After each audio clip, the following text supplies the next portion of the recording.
Vous avez déjà vu des alpagas en vrai, Lévi? Oui. C'est trop mignon. Génial. Ils ont l'air trop gentils en plus. Ouais. Ça a l'air hyper doux. Par contre, c'est très... bon, quand ils ont l'habitude d'être approchés, ça va, mais sinon, ça a tendance à plutôt fuir. Ah, bah c'est vrai qu'on en a vu quelques-uns partir en courant là derrière. Alors vous, votre dada, ce sont les chiens, sans mauvais jeu de mots. Vous les connaissez par cœur, enfin presque, puisque c'est évidemment impossible. En tout cas, votre spécialité, c'est leur éducation. C'est aussi le thème que vous avez choisi pour la chronique du jour, l'éducation des chiots, et notamment la propreté, évidemment. Comment est-ce qu'on apprend à un chiot tout simplement à devenir propre? Tout simplement, si c'est simple. Ouais, alors en fait, en réalité, c'est simple, mais il faut comprendre comment ça fonctionne. D'abord, un chiot, quand il arrive à la maison à 2 mois, il n'a pas encore le contrôle des éléments internes de son corps, et notamment des sphincters, c'est-à-dire que c'est un moyen, c'est un robinet en fait que l'on contrôle sur l'urine et qui permet justement de ne pas faire pipi n'importe où, n'importe où, de se retenir, etc.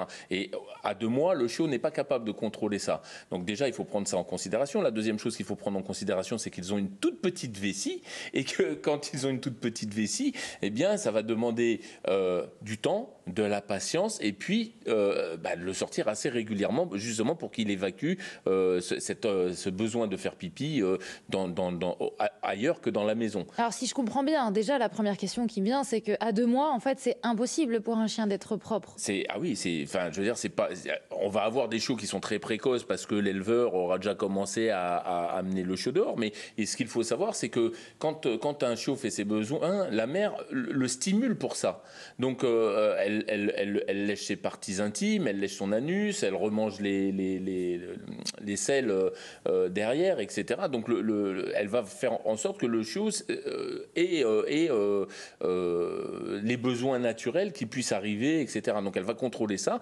Quand nous on récupère le chiot à 2 mois, il sait pas trop, il est un peu perdu. D'abord il arrive dans un nouvel environnement qu'il connaît pas, et puis ensuite de ça, évidemment, il va commencer à faire ses pipis à chaque fois qu'il va boire, à chaque fois qu'il va manger, etc. Et puis il y a autre chose qu'il faut prendre en considération. Nous, les enfants humains, on leur met des couches. Bon, mais si on leur mettait pas de couche, ils feraient exactement pareil. Et donc les gens ont tendance à oublier cette petite partie en estimant que le chiot, ça y est, il doit être propre là tout de suite maintenant. Donc il y a des moyens, il y a des astuces pour faciliter l'approche de la propreté. Et le plus important, c'est déjà de ne pas gronder son chien lorsque celui-ci fait ses besoins devant vous. Il suffit de lui dire non, non, non, hop, on va le mettre dehors. Une fois qu'il fait dehors, on va le récompenser. Et puis, si on ne le voit pas faire, on ne va surtout pas lui crier dessus. On va surtout pas lui mettre le nez dedans, parce qu'il y en a certains qui le font. Ils ont lu quelque part dans un livre qu'il fallait faire ça, donc ils le font. Donc, il faut pas le faire. On prend le chiot, on va le mettre dans une autre pièce, on nettoie jamais devant lui. Et puis, au fur et à mesure, le chiot va devenir propre. L'idée, de toute façon, c'est de le sortir le plus souvent possible. Et donc la fameuse technique de quand je ne l'ai pas vu faire, je le mets devant le fait accompli, ça sert à rien. Non, ça sert à rien parce que quand vous l'avez pas vu faire, lui il sait pas. Alors le risque que vous avez en fait en faisant ça, c'est que d'abord vous lui signalez quelque chose, il va voir que c'est de l'urine, il va avoir tendance à refaire. La deuxième chose, c'est comme il vous entend crier, il va vous faire des signaux d'apaisement, parce que quand vous criez dans le monde du chien, vous aboyez, et ça c'est problématique parce que du coup vous l'agressez. Et puis quand vous lui mettez le dent, au bout d'un moment, quand vous lui mettez le nez dedans, etc. Votre chien, comme il ne sait pas ce que c'est, il va se dire je vais faire disparaître la source de conflit. Et vous allez avoir un chien qui va être chropophage, c'est-à-dire qu'il va manger ses selles. Et c'est pas ce que vous voulez. Donc il faut s'armer de patience et puis le sortir le plus possible, idéalement à l'extérieur de l'enceinte de la maison. Alors moi, quand je vois les photos qu'on voit depuis tout à l'heure avec les grands yeux comme ça tristes, déjà, pourrais pas les gronder, je pense, parce que franchement c'est compliqué. Mais bon, si j'ai bien compris, on va regarder ça. Moi, je ne peux pas gronder ça, c'est impossible. Je perdrai toute autorité, je pense. Non, c'est important en fait de plutôt récompenser que gronder déjà, si je comprends bien. Oui, parce que le chien va tout. Les chiens et les chiots apprennent très très vite. Donc, si vous amenez votre chiot dans un environnement en extérieur, qu'il fait pipi dehors, que vous le récompensez, il va se dire c'est bien, quand je suis dehors, je fais pipi, c'est bien. Il va vite associer ça à la récompense.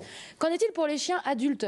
Alors c'est la même chose sur les chiens adultes. Ce qu'il faut savoir, c'est que par exemple souvent quand on récupère un chien, notamment de refuge, votre chien qui est en refuge, souvent les refuges sont faits avec de la matière dure, donc le chien va se conditionner à faire ses besoins sur la matière dure. Donc quand vous le récupérez chez vous, il aura tendance effectivement à faire ses besoins sur cette matière dure, et il va pas comprendre. Donc il faut pas l'engueuler, ça sert à rien. Pour cela, pour faciliter les choses, notamment les premiers instants où on va avoir le chien à la maison qui vient de refuge, on va le sortir à l'extérieur de l'enceinte de la maison, on va s'armer de patience, on va rester le plus longtemps possible dehors, jusqu'à en réalité que le chien fasse dehors. Et oui, parce qu'à un moment donné, il n'arrivera pas à se contenir, il n'arrivera plus à se retenir, il fera ses besoins. Et là, vous allez le récompenser. Donc au bout d'un moment, il va commencer à faire la différence. Il va se dire, ah bah tiens, quand je fais dehors, c'est bien, j'ai la récompense. Et puis il va arrêter de faire sur du dur, donc on va le déconditionner en fait. Et encore une fois, c'est plutôt la technique de la récompense qui fonctionne. Est-ce qu'on doit utiliser les tapis de propreté, ces fameux tapis là qui ressemblent à des litières, mais pour chiens en fait? C'est une vraie bêtise. Je le dis parce que, n'en déplaise à certains, mais les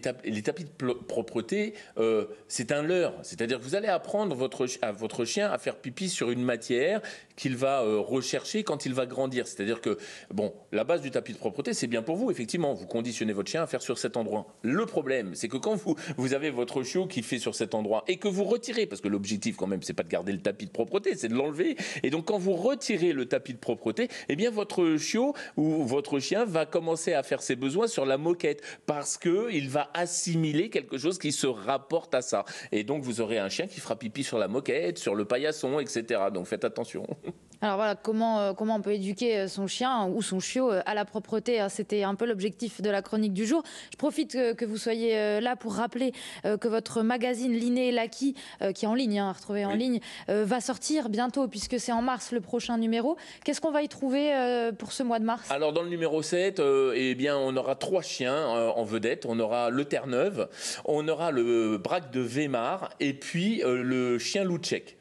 Donc, on va expliquer ce qu'est le Terre-Neuve, ses origines, le travail qui est fait avec aussi, de sauvetage en mer, etc. Vous allez avoir le Braque de Weimar, qui est un très beau chien, mais très peu de gens connaissent les origines, à part les vrais passionnés. Et puis, vous savez, c'est un chien qui est magnifique. Il y a très peu de gens, par exemple, qui savent que le Braque de Weimar existe aussi en poil long, que c'est des chiens très intelligents, mais qui sont aussi des chiens de chasse, qui ont besoin d'activité, mais ils sont très très beaux. Et puis, le chien loup tchèque, qui lui est un chien qui est dans la catégorie 1 maintenant, maintenant dans les chiens de berger. Mais ce qu'il faut comprendre, il est aussi un chien entre guillemets avec un instinct primitif de loup et il faut avoir des comportements naturels en termes d'éducation. Ce sont des chiens qui sont extrêmement intelligents, qui analysent tout et c'est passionnant d'apprendre comment le chien loup fonctionne. Donc on aura tout ça à découvrir et d'autres choses, dans le magazine et d'autres choses bien évidemment. N'hésitez pas à aller feuilleter ça en ligne. On le rappelle, ça s'appelle Linné & Laki. Voilà, c'est à retrouver sur le site internet. Merci beaucoup, Lévi.